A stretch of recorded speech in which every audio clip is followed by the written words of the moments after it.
On our way to the hospital for IVF, my wife Wendy and I got into an accident and found ourselves reborn. We tacitly agreed to act like strangers passing by. She turned and tossed away the flowers she was going to use to confess to me. I deleted her from WeChat without a second thought.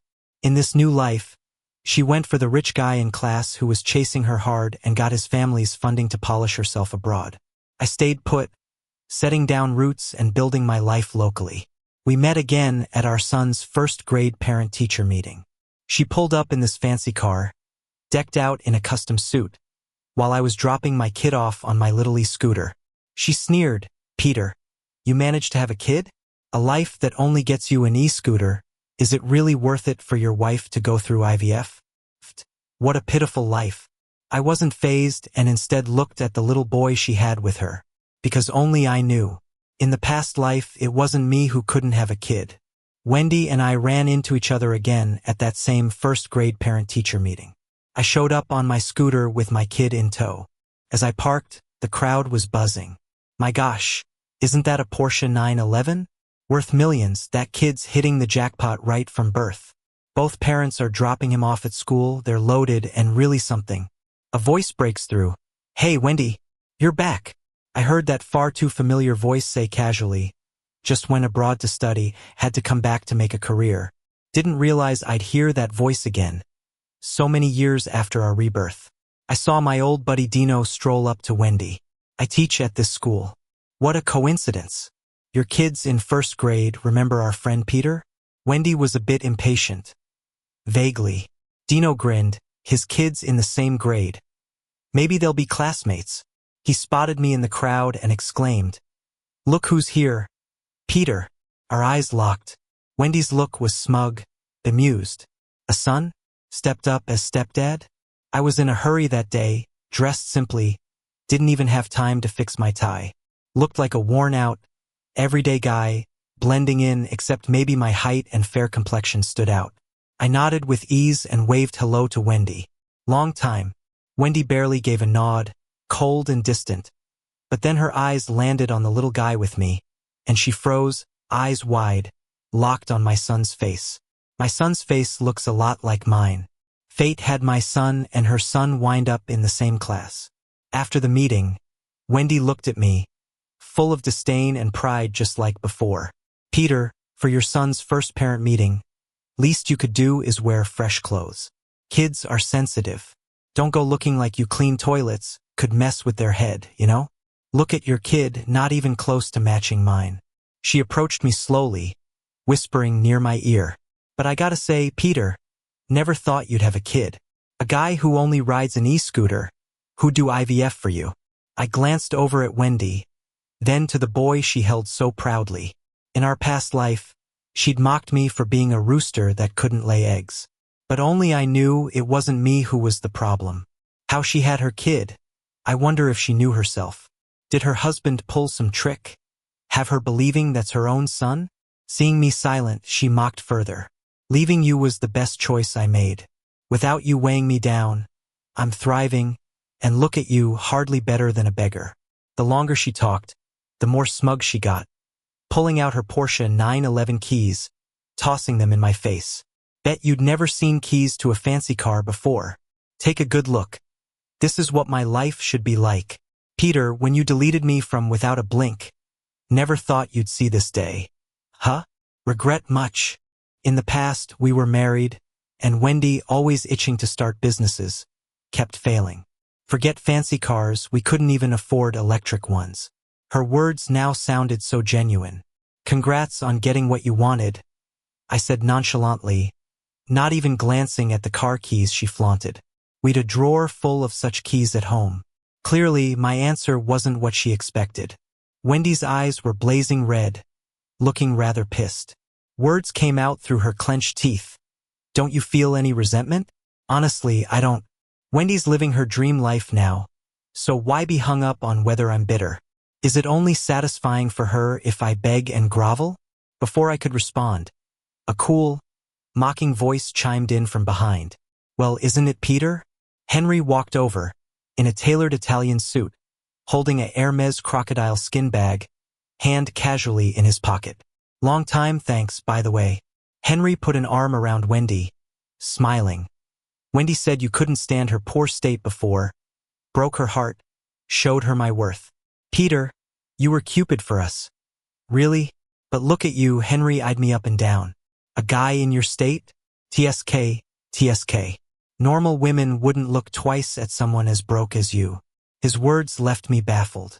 In this life, I never even dated Wendy, let alone look down on her for being poor. It's shameless how Wendy dragged me down to make Henry love her more. I was just about to argue a bit when I heard a little voice behind me. Dad! My son came running over, showing off a little red flower his teacher just gave him. Henry blocked my son and crouched down, pretending to be friendly. Hey there, kiddo. I'm your dad's friend, Uncle Henry, he said, then suddenly pinched my son's cheek. His skin was so tender it instantly turned red. I smacked Henry's hand away. Henry, what are you doing? He wiped his hand with a handkerchief and said nonchalantly, What's wrong? Can't I pinch your cute kid? So what, is your kid made of gold? Then he pointed at my kid's chapped lips and said, You really ought to notice your kid is dehydrated and needs water. As he said that, he pulled a thermos out of his bag, opened it, and steam started to escape.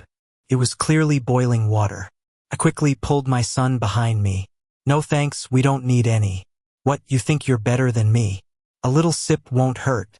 Henry ignored me and walked toward my son with the steaming cup. Without thinking, I pushed it away.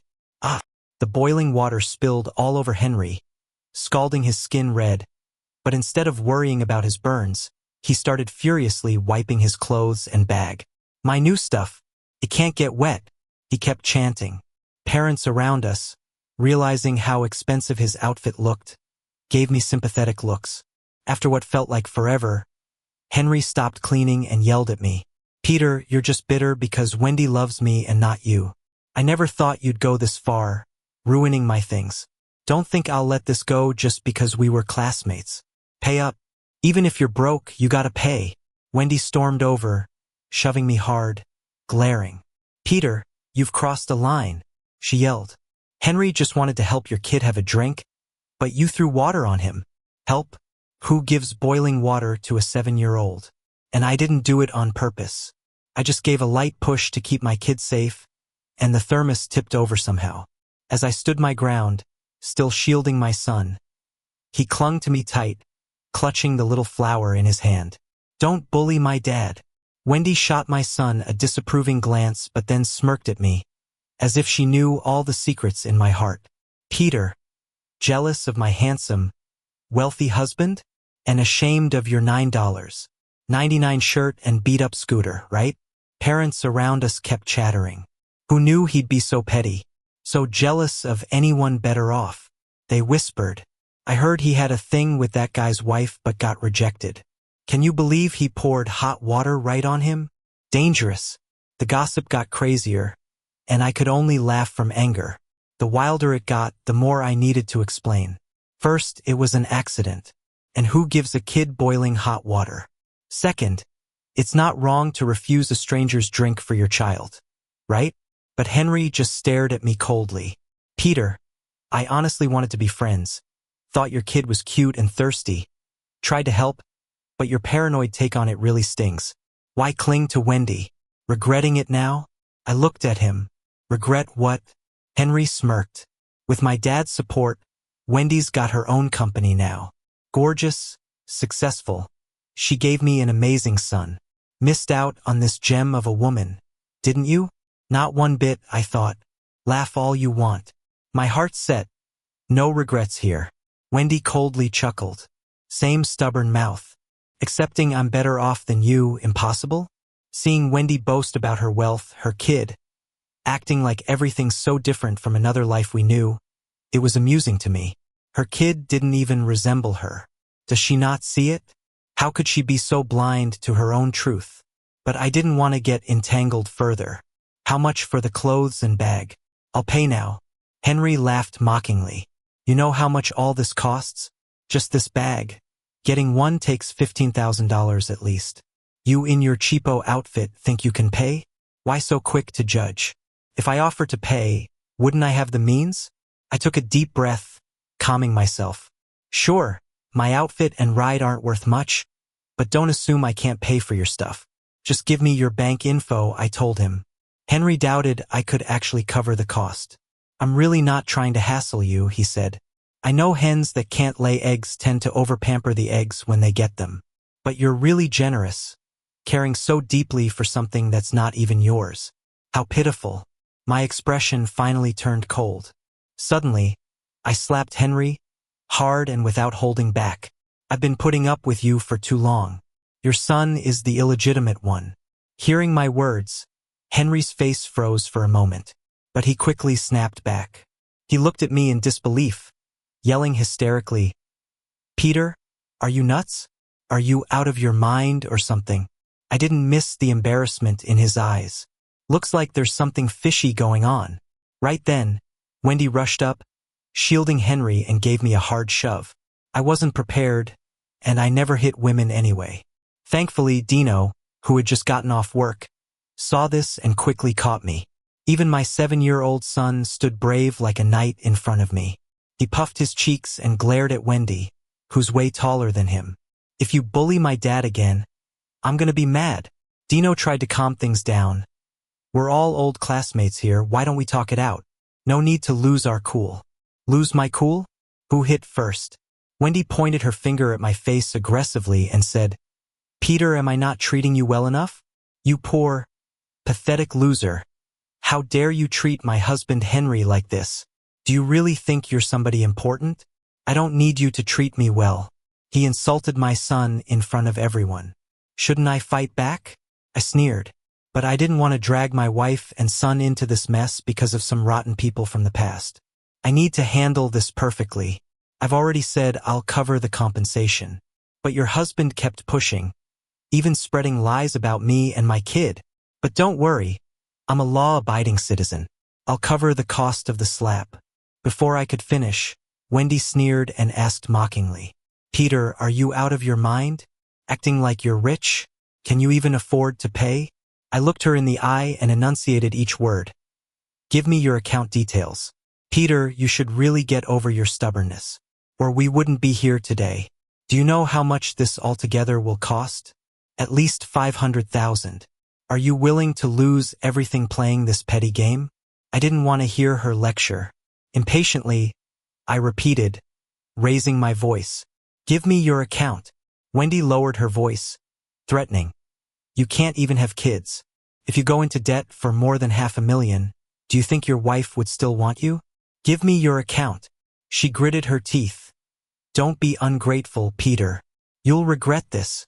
Wendy, stop wasting time with him. Henry was about to explode seeing his wife secretly helping me. If our old classmate doesn't appreciate the help and wants to keep up the charade, let's give her what she wants. I'll give you the account right now. Let's see if you can actually pay. On Henry's signal, Wendy didn't hesitate and showed the payment code. I opened the app, ready to transfer. As the transaction password popped up, I was stuck for a moment.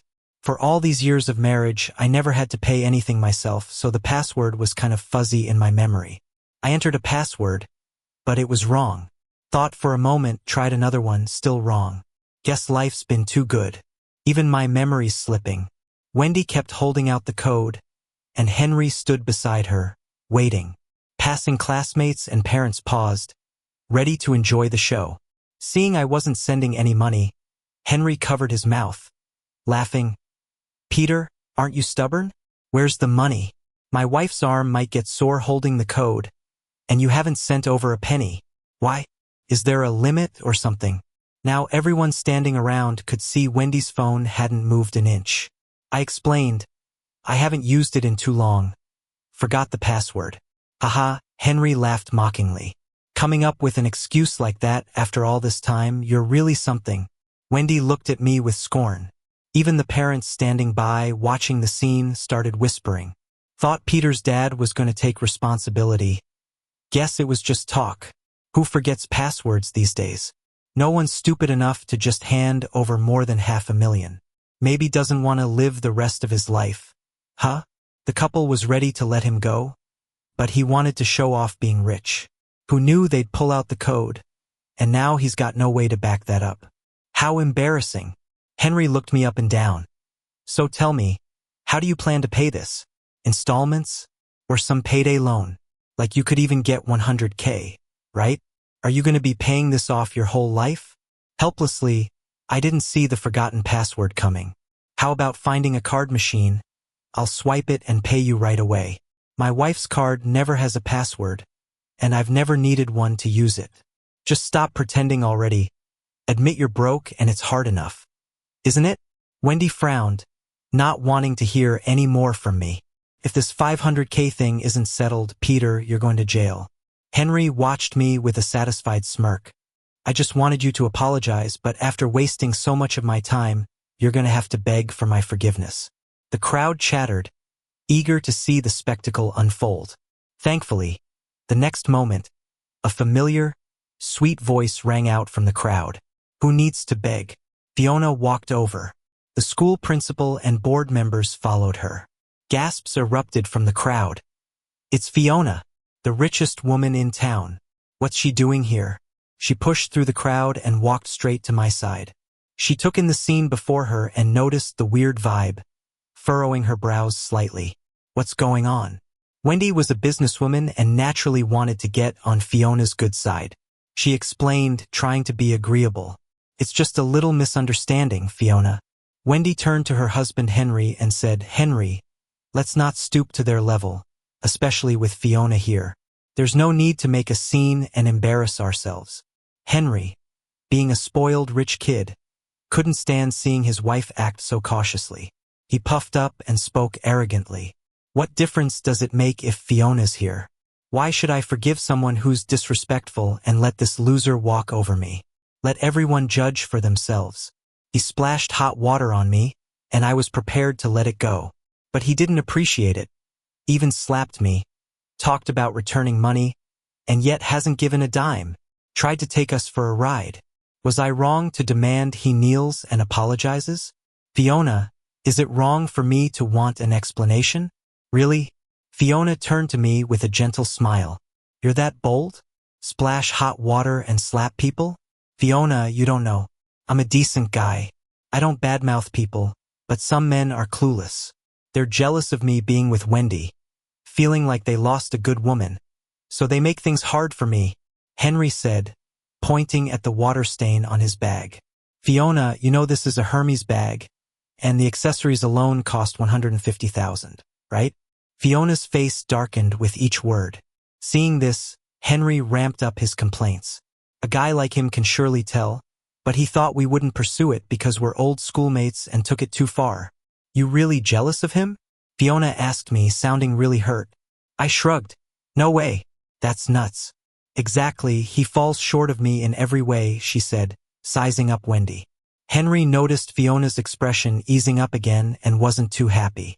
Fiona, you're not falling for this loser, are you? Her outfit came with free shipping for less than $10. Fiona clearly agreed, that's smart. Spend wisely, save smartly. It's thrifty. Hearing the praise made me blush. But Fiona spoke with such grace as if she truly believed it. Even the principal and board members who followed were surprised. I guess they hadn't seen this side of Fiona. No one knew that Fiona, the business whiz, was eager to marry, tying the knot as soon as she hit legal age. Having another chance at life, I wasn't planning on going through marriage again. Falling in love, then resentment, that process is too painful and suffocating. Fiona didn't sweep me off in grand gestures. Instead, when I needed someone, she was always the first there. I eventually realized there really are women who are soft and willing to face everything with me, without blaming their failures on their husbands or treating them like trash. In my past life, it wasn't marriage that was bad. It was simply that Wendy and I weren't the right match. This time, I was brave again and I didn't lose. Fiona, a bit concerned, asked, "Are you all right? What's the situation now? I haven't spent my own money in so long. I forgot my password," I awkwardly answered. "Help me transfer 500K to them." Payment code. Fiona gestured at Wendy to take out her phone. Everyone was stunned. Wendy's face visibly turned pale. "Fiona, this is between us and an old schoolmate. How could we take your money? Peter, even in school, you're trying to get women to pay for you? Fiona's too kind, but surely you won't shamelessly accept it? Henry was nearly delirious with jealousy. He couldn't understand why such an average guy always had women backing him up. This is my business too. Payment code, I won't say it again, Fiona said with a hint of pride. Wendy and Henry were furious but didn't dare to defy Fiona. They just wanted to embarrass me, showing off their superior lifestyle. Reluctantly, Wendy raised the payment code. In just seconds, the $500K was transferred. Henry shouted in disbelief, "Fiona, you're willing to be a sucker and pay $500K for this guy?" Fiona, her tone icy, said, "Mind your words, mister. If you continue to disrespect my husband, I'll take legal action." Everyone there was stunned, momentarily speechless at Fiona's words. Henry was shocked. "Your husband? Your husband isn't Peter, is it?" Fiona stepped between me and our son, burying herself in my arms while separating us. "What's wrong? We don't seem like a match?" Our son rolled his eyes dramatically. "Peter, you married Fiona." Henry couldn't believe it, his voice grew sharp. "Then why act poor? Riding a second-hand bike." My son gleefully replied, "Uncle, don't you think electric bikes are super cool?" Indeed. From kindergarten, he'd envied the parents taking kids to school on electric bikes. So I had to borrow my dad's grocery bike. Realizing he ridiculed someone many times wealthier, Henry and Wendy were instantly embarrassed, faces flushed with shame. They had thought my life was poor. Surely I was jealous and envious of their seemingly superior living. Didn't expect it, but I've ended up in a league beyond their reach. All because everyone knows Fiona isn't just the CEO of a leading company but also the richest person in City A. She's built all of this at such a young age, holding billions in assets. It's tough for them to even get a chance to see Fiona. Yet here they are making fun of her while she's legally married to a business giant. That's why they are feeling so ashamed right now. The other parents around, who are usually like fence-sitters, suddenly changed their tone watching this unfold. They started scolding the two for looking down on others. Once they figured out my connection with Fiona, the parents who were initially mocking us turned really friendly. They all came up, trying to say hi and swap contact info, wanting to chat about parenting. Fiona shielded me, saying, "Sorry, my husband is shy and not much into socializing." "Oh, we get it, Fiona. We're not the type to bully others just because our family has some money. Since Mr. Gua isn't into it, we won't bother him." Listening to the fake niceties being thrown around, Henry, who's clearly not used to such treatment, looked particularly upset. He wanted to turn to his wife for comfort, hoping she'd defend him like Fiona did for me. To his surprise, Wendy didn't even look at him once. Instead, her gaze was fixed on me, which was unsettling, to say the least. Being stared at like this was downright uncomfortable. But I'm not who I used to be. I shot her a cold stare back. Wendy's eyes had a hint of bloodshot, lips pale from biting too hard, as if trying to restrain some intense anger, like she was about to tear me apart in the next second. I couldn't wrap my head around why she was so angry. We're living the life people dream of. So what's her deal? Of course, Fiona noticed Wendy's intense look. She warned with a glance, "You got a problem with my husband?" "No way, not at all." Wendy quickly retracted her gaze, gripping her Porsche keys tightly, as if pondering something. Eventually, before the parents' meeting even ended, they both made up some excuse to leave early. Back home, Fiona curled up in my arms, a bit sourly saying, "Do you think that woman is into my darling husband?" I confidently replied, "Nope. She just can't stand me living a better life after leaving her." In her mind, the mess she was in last life was all my fault. I should be paying for it, suffering, regretting not sticking with her. But she didn't expect that without her, my life improved way more than before. Fiona kept teasing, "And you? Still thinking about your old friend?" With a sigh, I kissed her lightly on the corner of her lips. "Silly. Why would I?" Fiona didn't press further, just held me close and deepened the kiss, whispering huskily, "Love you, honey." Our son mentioned wanting a sister. After a restless night, I took our son to school, spotting Wendy at the gate. She said, "Peter, can we talk?" We went to a cafe around the corner from school. As soon as we sat down, Wendy gave that triumphant smile, acting like she had the upper hand again. You got Fiona this time around, but admit it, you can't get over me. Why is she always so full of herself? Just get to the point, will you? She continued, Peter. Did you know? In my last life, around this time, we were still going around different cities looking for a good IVF clinic. I blamed you back then because I wanted to be a mom so badly, but you couldn't support me or give me a child. Living again, she went after the life she wanted, which is fair. I agreed. In the last life, it was unbearable, probably worse for me. She painted me as the most useless man ever, making life feel like a waste of air. How did I even survive that struggle? Still baffles me. Wendy kept going. Seeing you this life with a 7-year-old son shocked me. I thought, what kind of woman would tie you down like a stepdad? But when I learned it was Fiona, it all clicked. Money's a big pull after all. I didn't do IVF, I said honestly. Her eyes lit up. Did you adopt your kid with Fiona? Or did Fiona have a child before marrying you? I hated to burst her bubble, but I had to. Our son is Fiona's. She carried him for 10 months. We didn't do IVF and everything went smoothly. We got pregnant in our 2nd year of marriage. Impossible. Wendy stood up, shouting at me. That's not possible. Peter, you can't have kids. I just watched Wendy lose her cool. I didn't laugh, nor did I get angry. I kept my expression neutral. Right now, I only feel sorry for her. After thinking it over, I spoke up. Do you know why I agreed to talk today?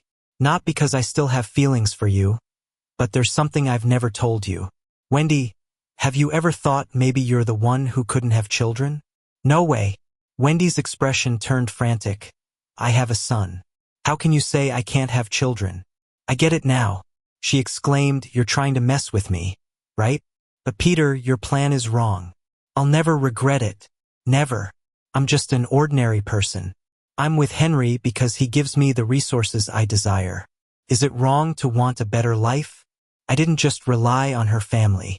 I made my mark in the world with my own hands, starting my own company in an international city. Who among our classmates has reached where I am today? You can't deny it. I lived more successfully in this life than the last. She got more and more emotional as she spoke, like she was trying to prove something. I just sipped my coffee, not interrupting her. It wasn't until she noticed my silence that she snapped at me. What's wrong? Got nothing to say. Huh? Wendy, in our past life I really loved you. Because of that, when I got your health report, I hid the fact that you couldn't have kids. I felt like a fool for doing so. No matter how your mom criticized me, saying I couldn't be a real man and should just be a eunuch, I stayed silent. I knew you cared about face more than anything. I figured if one of us had to take the blame, it might as well be me. But I was wrong. I thought you'd understand, but in your eyes, I became the guy who looked down on you for being broke and a failure. A man who couldn't have kids. You've worked hard in this life and done well. But Wendy, we're no longer connected. I came here today to tell you this long-held secret. I'm done being tired. It was exhausting keeping this from you in our past life. I barely got the words out before she couldn't take it anymore. She said, do you think I'd believe your lies? My son is 7. He looks just like me. How would I not know? Her confidence was unwavering. How could she admit to being a chicken that can't lay eggs? I didn't argue and turned to leave. She held my sleeve, her voice slightly choked. Peter, do you ever regret not having me in your life this time? Without turning back, I replied calmly, never regretted it. I hope we never meet again, and if we do, we should act like strangers. I pulled away from Wendy's hand and walked off without looking back. As expected, Wendy's suspicion got the better of her. The next day, she went for a medical exam. The words infertile on the report hit her hard. She didn't believe it and went for a DNA test. Her son wasn't hers. Years of enduring shame, thinking she finally built a life. But from start to finish, she wore a huge green hat. The pregnancy was a tumor, the small belly because it wasn't big. And all the pregnancy symptoms, all from the tumor. When they removed it, her husband adopted a child, passing him off as hers. She believed it because she didn't know better. Then she planned revenge. Drugged her in-laws' food, leaving them in a vegetative state. She manipulated company assets and ousted Henry. She even went after their son. Left them in debt with no escape. Henry, to support his son, sold himself. A year later, he caught a disease and hid in the company's parking lot. With a knife, he stabbed Wendy repeatedly. He screamed, "Did I force you to marry into our family? You lived off us. My parents paid for your education. You have what you have because of us. You were only cheated on. And besides, you couldn't have kids yourself. Having a son to care for you was lucky. But you ruined us. You're a gold digger, but did I make you one? Why blame everything on me?" Lying in her own blood, Wendy finally realized what she had become.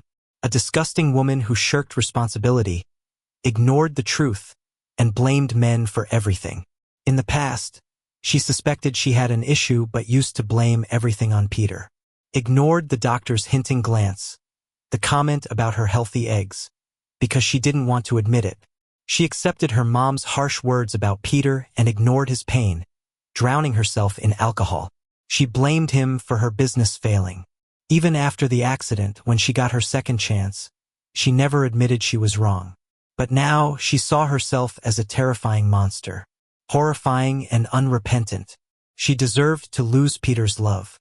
She didn't deserve a husband who put her first. The next time I heard about Wendy was in the news. Henry went mad and pushed their son off a building, then ended Wendy's life with countless stabs. I felt a pang of sorrow but nothing more. Everything from before was gone, like a fleeting memory. I don't know if Wendy would be reborn again. I just wished to never cross paths with her again. Fiona could tell something was off and hugged me from behind. "Honey, what's wrong? Feeling down?" I smiled, pulling Fiona into a hug, watching our son play with his car models. The window reflected our happy family. I smiled, poking her cheek. "With you guys, how could I be unhappy? I know I've got a fresh start this time around, with love and family by my side. Never alone again."